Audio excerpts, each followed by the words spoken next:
Hello, students. Today we are beginning with the second part of general anesthetics. In this session, we shall be covering the main three topics, that is intravenous anesthetics, conscious sedation, and pre-anesthetic medication. Under intravenous anesthetics, we'll be mainly concentrating on the classification, and then we'll be looking into individual agents. Of these agents, thiopental sodium, propofol, and ketamine. You have to give special attention to these three individual agents. So first we look into the classification of IV anesthetics. This you have to learn by heart. So they are broadly classified into inducing agents and slower acting agents. So under the inducing agents, you have got barbiturates and non-barbiturates. Examples of barbiturates used as inducing agents are thiopental sodium, methotrexate sodium, and the non-barbiturates are propofol, etomidate. Then the slower acting agents, they consist mainly of benzodiazepines like diazepam, lorazepam, midazolam, and dissociative anesthesia called ketamine. So this is the classification of IV anesthetics. This should be learned by heart by all of you. Now let us see, what do you mean by an inducing agent? So we have previously used the term inducing in our introductory session. So inducing agents, they produce rapid loss of consciousness in one arm brain circulation time, that is around 11 seconds. So this is the way you are going to define the inducing agents. They are agents which produce rapid loss of consciousness in how much time? In one arm brain circulation time, that is 11 seconds. So they are mainly used for induction, and also they reduce the amount of maintenance anesthesia. So when they are used, you can actually reduce on the amount of maintenance anesthesia. So let us look at some of the important pharmacokinetic aspect of the IV anesthetics. So after a single intravenous bolus dose of an IV anesthetic, the drug will first enter the highly perfused and lipophilic tissues like the brain. So it is first entering the highly perfused, that means the organs with high blood circulation as well as which are lipophilic. It is entering those organs like the brain very rapidly. So because of this entry, there will be rapid onset of anesthesia. Now, once the drug enters the brain, the level of the drug in the blood will fall, and this will cause the redistribution out of the CNS into the blood, and from the blood to the less perfused tissues like muscle and fat. So first it is entering the brain. As a result of the entry into the brain, the blood level of the drug falls, and as a result, the drug comes back from the brain back into the blood, and from the blood it gets uh, distributed to the less perfused tissues like the muscle and the fat. This is called as the redistribution phenomena, and because of the redistribution, the action of the drug in the brain will be completed. It will be terminating the action of the drug in the brain. So once the redistribution is occurring, the anesthetic effect, that is the consciousness, that will be regained.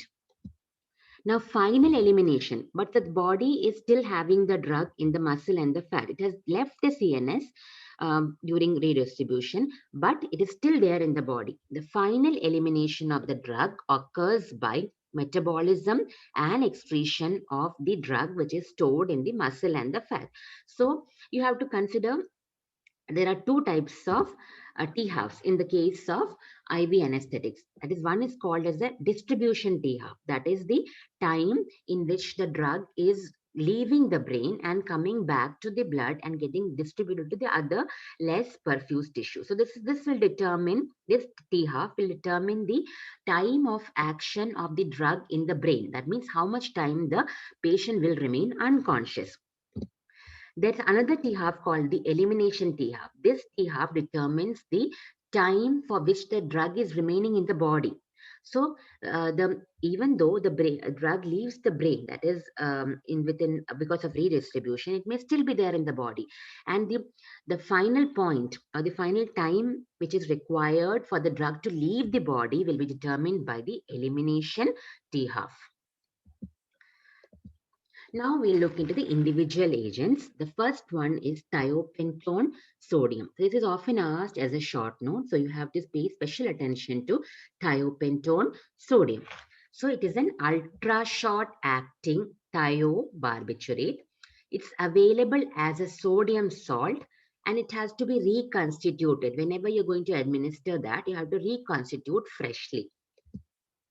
The pharmacokinetics, it enters brain very fast, and the unconsciousness occurs in 15 to 20 seconds of its administration. Its redistribution T half is around 3 minutes. So the brain, the unconsciousness will remain for about 6 to 10 minutes. That is the double of the T half. And finally, the elimination T half is around 7 to 12 hours. This is the time, the T half for it to be eliminated from the body.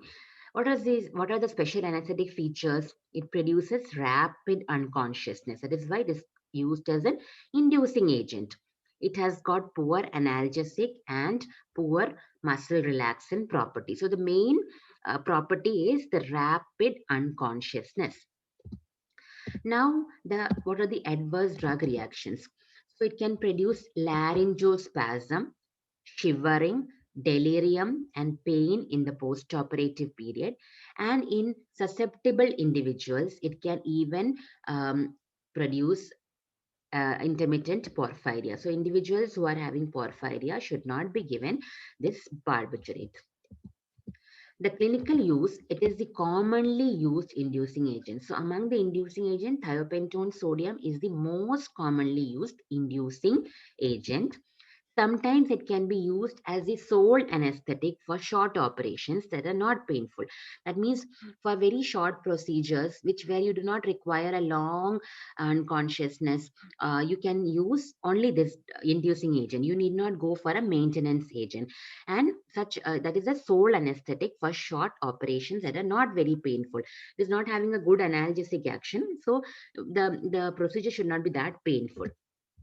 It is also one of the anesthetic which is used during electroconvulsive therapy that is given to the patients with depression and suicidal tendency. It is also an anesthetic that is administered during narco-analysis. So all of you must be knowing what narco-analysis is. So this is one of the drugs or the anesthetic which is used for narco-analysis. Then we come to the next barbiturate, that is methohexital. And how is it different from thiopentone? So it is 3 times more potent than thiopentone. It has got a quicker onset of action than thiopentone, but its action is briefer as compared to that of thiopentone. And because of the briefer duration of action is mainly because of the rapid metabolism, and the patient can be discharged comparatively earlier in the case of methohexital than the thiopentone sodium. Then we come to propofol. So this is a drug which is available as an emulsion. So you can see this is available as an emulsion. It has got a rapid onset of anesthetic action, that is 15 to 45 seconds. So a little more than the thiopentone, but even it is also having a rapid onset, 15 to 45 seconds. Duration of action in the brain is 5 to 10 minutes. It is having a rapid metabolism in the liver and excretion by the kidney. So it is around elimination T half is 1 to 2 hours. So it is much less compared to thiopentone sodium. And it is mainly because the metabolism in the liver as well as extrahepatic metabolism also. So in this case, again, the patients can be discharged very early. Patient can be roadworthy means the patient can be discharged.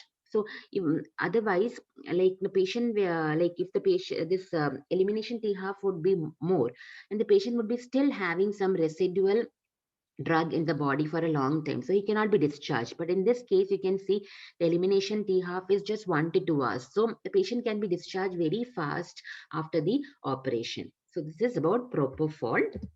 And you can see the features of anesthesia: very good induction, very smooth induction, and onset and duration of action after single dose is comparable to barbiturates, which I told you, 15 to 20 seconds and all. So it is comparable to barbiturates like thiopentone. The duration of action, however, is much shorter because of rapid clearance. So with the propofol, you have to remember onset and duration of the action in the of a single dose, that is in the brain, will be comparable to barbiturates, but the complete duration of action will be after prolonged infusion is much shorter than the barbiturates due to rapid clearance. It also has got low incidence of post-anesthetic nausea and vomiting. In fact, this drug has got anti-emetic action, so it will not produce any kind of nausea or vomiting after the anesthesia.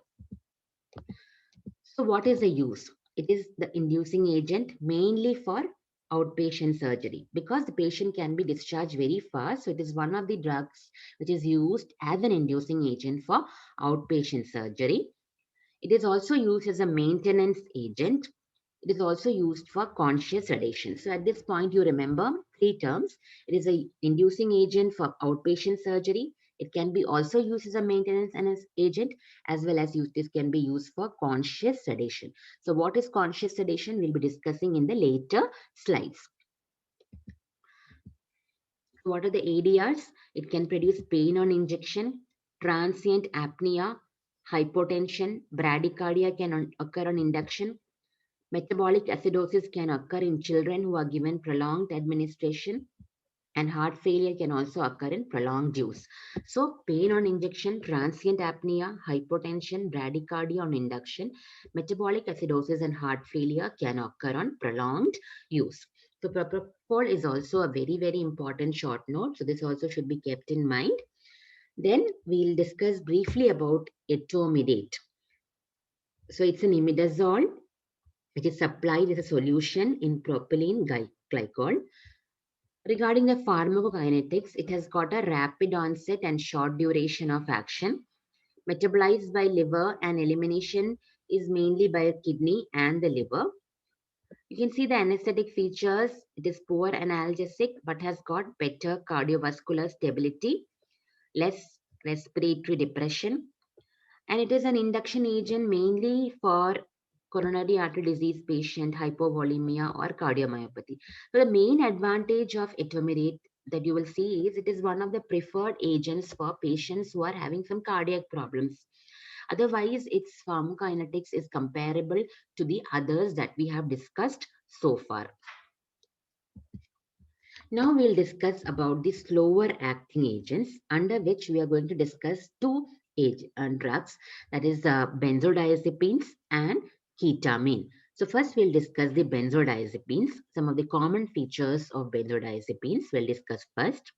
So it is used for both inducing as well as maintaining anesthesia. Large IV doses produce sedation, amnesia, and unconsciousness in 5 to 10 minutes. It is 5 to 10 minutes. It's somewhat longer than those that we saw in the inducing agents. So you have to concentrate here, large IV doses. So we have also seen benzodiazepines used as sedative hypnotic. So it's not that large doses. It's only small doses, they will produce sedation. When you're using a larger IV dose, it will produce amnesia and unconsciousness. They are poor analgesics.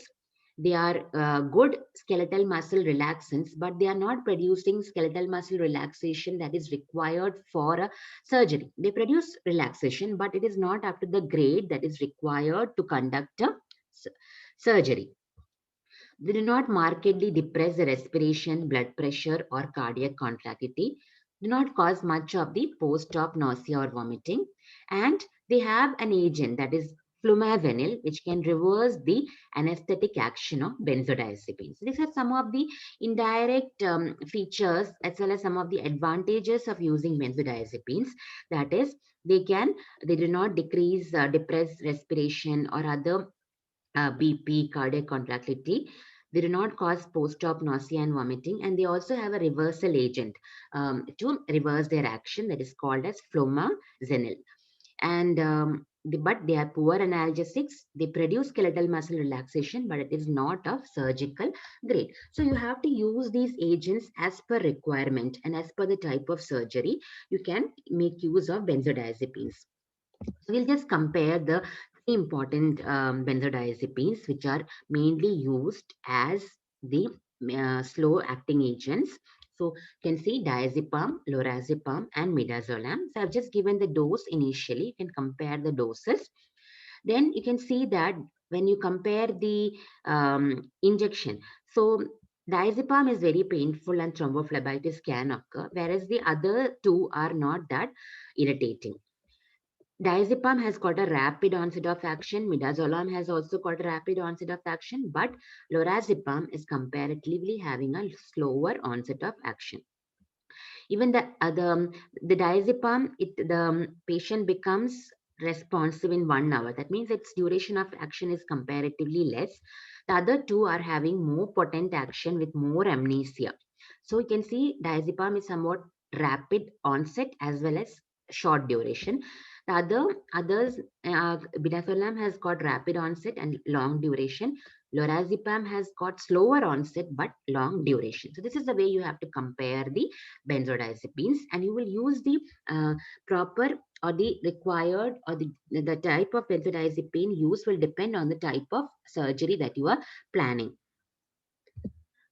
Then we come to the discussion on ketamine. So ketamine is related to phencyclidine. This is a very important drug which is often asked in the exams.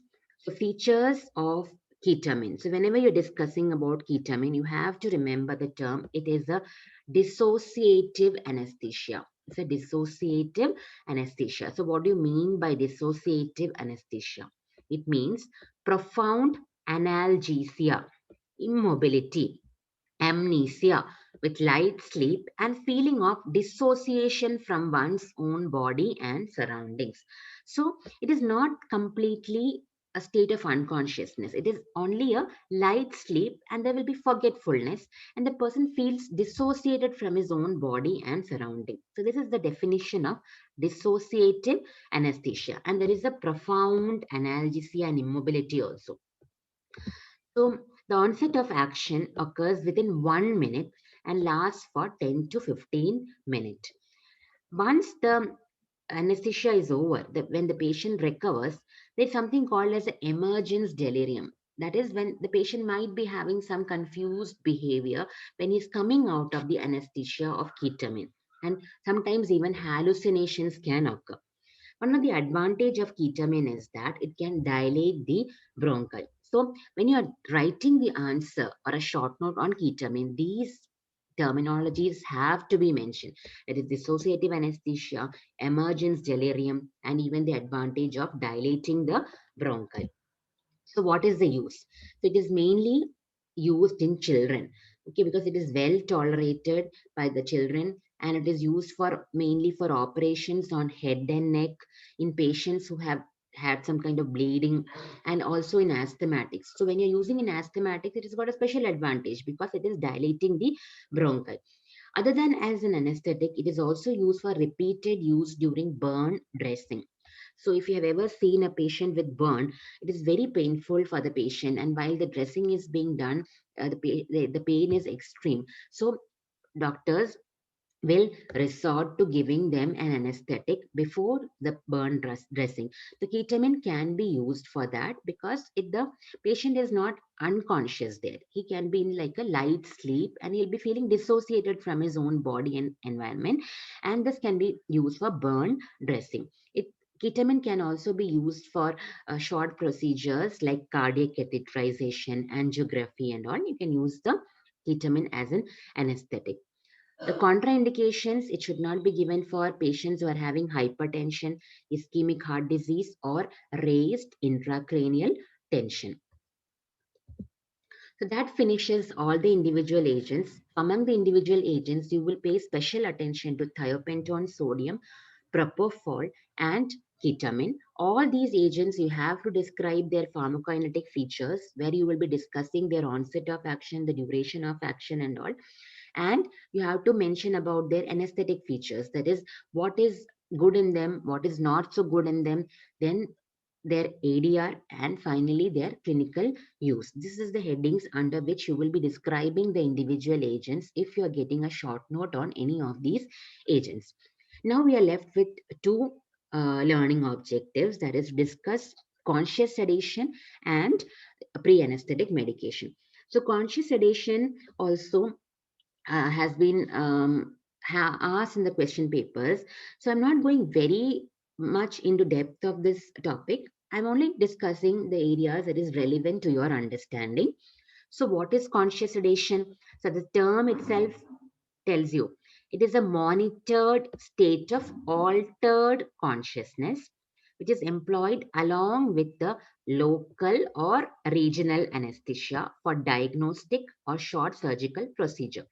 So it is a state of altered consciousness. So you're not using the complete unconsciousness. You are making it's a state of altered consciousness, and it is also always used in combination with the local anesthesia. So you're giving the local anesthesia, and you're trying to alter the consciousness of the patient by using some drugs. So it is mainly used for some diagnostic or short surgical procedure. So how is it different from GA? So there is no unconsciousness, only there is a slight CNS depression which is sufficient to withstand the physiological and psychological stress of the procedure or the surgery that is being done. So during this conscious sedation, the patient, you can make verbal communication with the patient, and even the patient can be given instruction, and the patient will be responding to the command. So he is conscious, but he is kind of sedated. That is why conscious sedation. And this advantage of this is that it will maintain the airway patent because the reflexes are not abolished. So general anesthetics, when you're giving, I told you in the previous class that it is attenuating the autonomic reflexes. But in this case, the reflexes are intact and the airway will be patent. So there is comparatively very much less risk with conscious sedation as compared to full-fledged general anesthetic. So in what type of patients it is employed? So it is given usually in patients who are apprehensive or who do not want to lose consciousness during their procedure, or people who are not like medically compromised patients having some disease or something.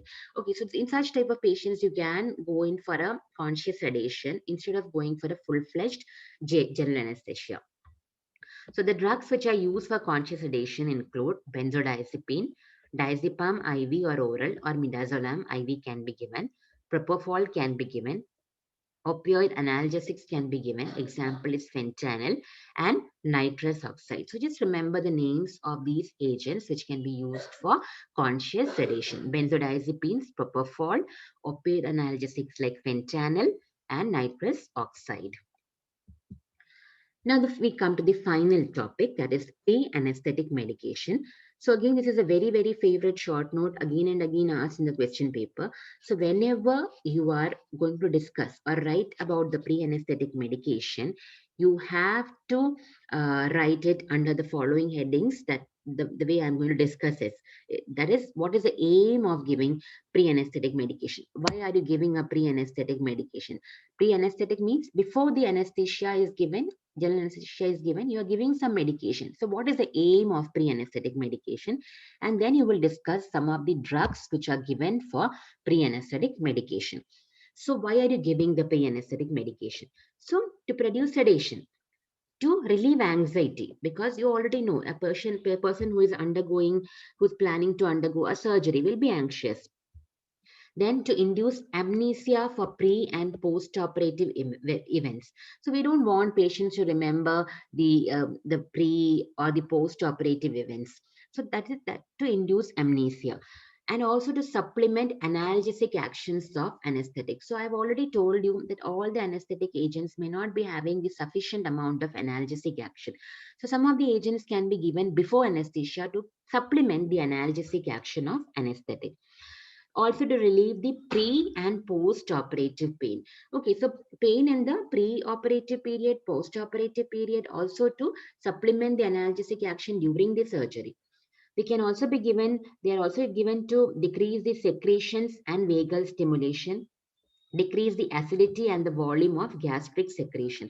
So you don't want acid to be there in the stomach during the surgery because it can always lead to aspiration of the gastric acid or the contents, because the reflexes are abolished. So the patient can always have an aspiration, risk of aspiration. So you want to decrease the acidity and the volume of gastric contents before the surgery. Also, antiemetic effect, which should extend to the post-operative period. This is because mainly the anesthetics which you are giving, often they have got an ADR of nausea and vomiting. So you want to prevent that also in the post-operative period. So these are the aims of giving pre-anesthetic medication: to produce sedation, for relief of anxiety, for producing amnesia, for analgesic action during the procedure, before the procedure, after the procedure, to decrease the secretions, decrease the acidity, and to produce the post-operative nausea and vomiting. So if you remember the course of anesthesia, you can actually easily write the aims of pre-anesthetic medications. Now let us look at the drugs which are used for pre-anesthetic medication. So to produce sedative effect as well as anti-anxiety effect, you can use benzodiazepines like diazepam, lorazepam, midazolam just before the induction. So they will give sedation, a tranquility. Tranquility means a state of calmness and amnesia. Then promethazine. Promethazine is a antihistaminic drug. I hope you remember that. Promethazine is an antihistaminic drug which can be again used for sedation, antiemetic, and anticholinergic action. Anticholinergic action will decrease the secretions. Then opioid analgesics like morphine, fentanyl, pethidine, which you will be learning in the coming days. Your chapter on opioid analgesics is yet to come. So they also are given to allay the anxiety, the pre-op and the post-operative pain, and it also supplements the analgesic action of anesthetics. But however, you have to use it very carefully because the opioid analgesics have their own adverse effects, so they have to be used very carefully. Then anticholinergics like atropine, hyoscine, and glycopyrrolate can be used because they decrease the secretions, prevent the vagal bradycardia as well as the hypotension. So when we were discussing about anticholinergics, so we had discussed why atropine is given, why glycopyrrolate is given for as a pre-anesthetic medication, and by now you must be thorough with that explanation. Okay, and among these three agents, it is mainly the glycopyrrolate, which is used nowadays as a pre-anesthetic medication. Then you are having H2 blockers, proton pump inhibitors. They are also given as a pre-anesthetic medication to decrease the acidity and the risk of aspiration. Antiemetics, metoclopramide, domperidone, ondansetron, they prevent the post-op vomiting. So this is very, very simple for you to remember. You have to remember the aims of the pre-anesthetic medication and give some examples of the drugs which are used to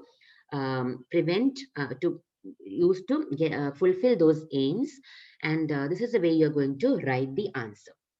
So in this uh, topic, you're mainly going to discuss or mainly going to concentrate on the classification of IV anesthetics, which is inducing agents and slower acting agents. And under the inducing agents, you will remember the barbiturates as well as the non-barbiturates. Then among the slower acting agents, benzodiazepines and ketamine. Among the individual agents, you will prepare the short note on thiopentone sodium, propofol, ketamine. You'll also prepare a short note on conscious sedation and pre-anesthetic medication, also very important because all these are the questions which are frequently asked in your university exams. So this is the end of our topic. So we'll have a discussion following this. Thank you for the patient hearing.